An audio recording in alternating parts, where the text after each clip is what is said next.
Good morning students. How are you all? We will continue with explanation of chapter number 13, Motion and Time, session number 4.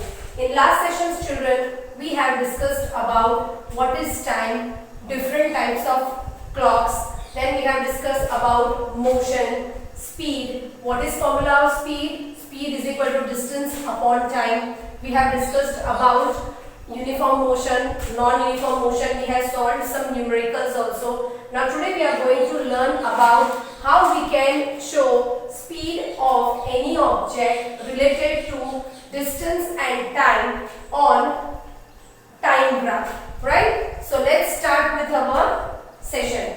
Distance time graph. Now what is distance time graph? This graph shows in how much time a vehicle is covering how much distance at what speed, right? So data can be represented graphically in different ways. You can record the data on the graph, right?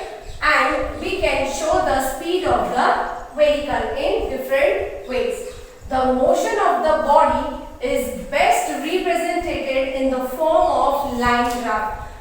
From line graph children, we can make out how much speed, in what speed the vehicle is moving, at what distance and at what time, right children? So a graph has two axes, right? So this graph is having two axes. It is y-axis and x-axis, right? On two lines perpendicular to each other, that we have drawn two lines perpendicular to each other.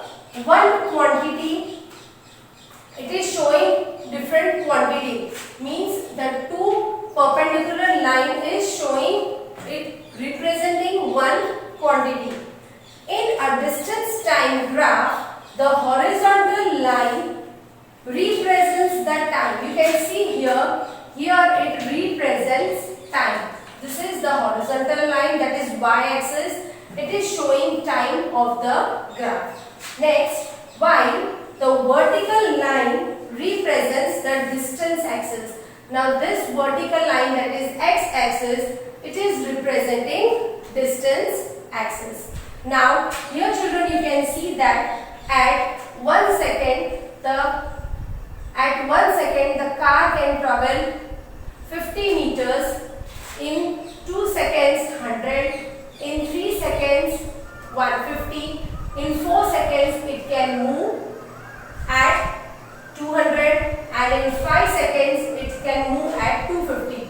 So if we join the graph, right, so we can get different point of time. So a vehicle is moving, right? So this is showing a straight line.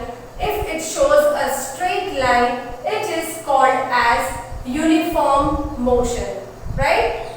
Next, we are going to discuss about a small solution, a numerical, which we will plot a graph, right? We will plot the time and distance on the graph and we will solve the sum.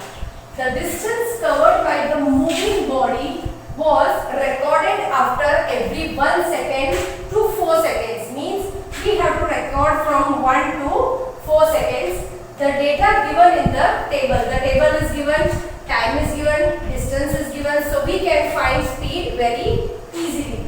So how would you represent it graphically? And you have to find the speed of the body. You have to find the speed of the body. Now here how we will do children? First is 1 second, we will make a perpendicular line, right? One is x-axis and one is y-axis. On horizontal line we will show time. On vertical line we will show distance, right? So we will mark as 1, 2, 3, 4 seconds, and here distance is given from 0 to 3 meters, 6 meters, 9 meters and 12 meters. So we have to find at 1 second and 3 meters what is the speed of the vehicle, right? So here we will plot a point again at 2 seconds and 3. We will plot a point here at 3 and here at 4. So we can join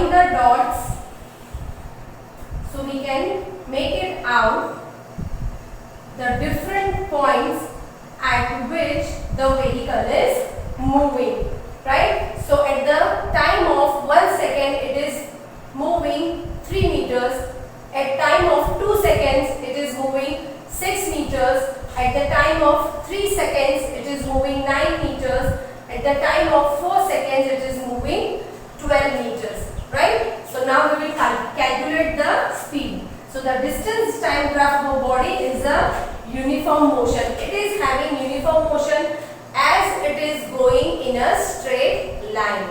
Right, children? So it is always a straight line. Whenever the graph is giving us straight line, this shows that the body is moving in uniform motion. What is the speed of the body from the graph? That in our question it is already asked. So let's solve about the speed. So just now I told you that speed is equal to distance upon time, which is equal to, we will take example of 6 and 2, right? So 6 upon 2, 2 ones are, 2 threes are. So we are getting speed is equal to 3 meters per second. Same way we can do with 3 and 9. If it is 9 and the time is 3, so 3 threes are, 3 ones are, so it is equal to 3 meters per second. Same here we will take 12 and 4. So 12 upon 4, which is equal to 4 ones are, 4 threes are. Again we are getting 3 meters per second. All the answers we are getting 3 only. So this shows uniform motion of a body. Right, children? So may I hope that about distance time graph everybody is clear with it. Right? So with this we complete our chapter. In next session, children, we will start with solution of this chapter. Thank you and have a nice day, children.